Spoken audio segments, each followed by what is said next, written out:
السلام علیکم۔ آؤ دیکھتے ہیں کہ سعودیہ عرب کے ایک ریال سے انڈیا، پاکستان، بنگلہ دیش اور نیپال کے کتنے روپے بنتے ہیں۔ ریال کا تازہ ترین ریٹ معلوم کرنے سے پہلے چینل کو سبسکرائب کرو، ویڈیو کو لائک کرو اور دوستوں کے ساتھ شیئر کرو۔ تو سب سے پہلے پوری بینک کا ریٹ معلوم کرتے ہیں۔ تو پوری بینک پاکستان کے لیے دے رہے 74 روپے 40 پیسے، انڈیا کے لیے 21 روپے 88 پیسے، بنگلہ دیش کے لیے 28 روپے 24 پیسے اور نیپال کے لیے 34 روپے اور 70 پیسے۔ پوری کے بعد ویسٹرن یونین کا ریٹ معلوم کرتے تو ویسٹرن یونین پاکستان کے لیے دے رہے 74 روپے 99 پیسے، انڈیا کے لیے 21 روپے 56 پیسے، بنگلہ دیش کے لیے 28 روپے 22 پیسے، نیپال کے لیے 34 روپے اور 86 پیسے۔ یو آر پے کا ریٹ معلوم کرتے تو یو آر پے پاکستان کے لیے دے رہے 74 روپے 70 پیسے، انڈیا کے لیے 21 روپے 67 پیسے، بنگلہ دیش کے لیے 28 روپے 64 پیسے اور نیپال کے لیے 34 روپے اور 83 پیسے۔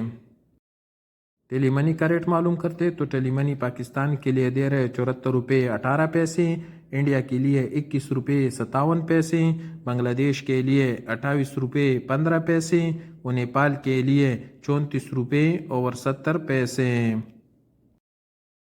انجاز بیگ کا ریٹ معلوم کرتے تو انجاز بیگ پاکستان کے لیے دے رہے 74 روپے 77 پیسے، انڈیا کے لیے 21 روپے 60 پیسے، بنگلہ دیش کے لیے 28 روپے 25 پیسے اور نیپال کے لیے 34 روپے اور 65 پیسے۔ الراجی بینک کا ریٹ معلوم کرتے کہ الراجی کیا ریٹ دے رہے تو الراجی پاکستان کے لیے دے رہے 74 روپے 51 پیسے، انڈیا کے لیے 21 روپے 58 پیسے، بنگلہ دیش کے لیے 28 روپے 23 پیسے اور نیپال کے لیے 34 روپے اور 78 پیسے۔ ایس ٹی سی پہ پاکستان کے لیے دے رہے 74 روپے 61 پیسے، انڈیا کے لیے 21 روپے 47 پیسے، بنگلہ دیش کے لیے 28 روپے 8 پیسے اور نیپال کے لیے 34 روپے اور 76 پیسے۔ اور سب سے آخر میں کوئک پے کا ریٹ معلوم کرتے تو کوئک پے پاکستان کے لیے دے رہے 74 روپے 70 پیسے، انڈیا کے لیے 21 روپے 38 پیسے، بنگلہ دیش کے لیے 28 روپے 18 پیسے اور نیپال کے لیے 34 روپے اور 64 پیسے۔